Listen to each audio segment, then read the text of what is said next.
تعالوا يا جماعة نسوي سكين كير. هذه العينات من منتجات الشركة الكورية ميكسون، 9 خطوات سكين كير. فاليوم أنا حابة أجرب معاكم هذول المنتجات وأقيمها معاكم على حسب رأيي الشخصي. أول خطوة هو سخن اللبس.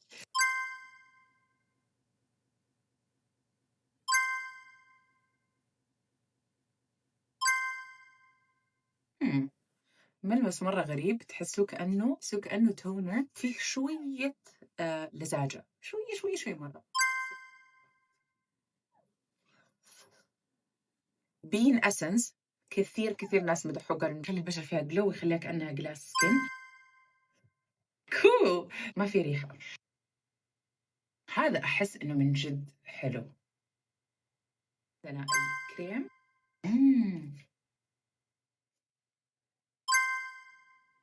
الملمس من جد كأنه كريم، ما أحسه أبدا ثقيل. بشرتي بعد الروتين أكثر شيء حبيتها الرقم 2 اللي هو الفومينج كلينزر، البين أسنس والبين كريم والسان سكرين. وزي ما انتم شايفين السان سكرين ما قلبني رمادية. فهذا انطباع أول. مرة حبيت المنتجات، ماني ندمانة إني جربتهم. باي باي.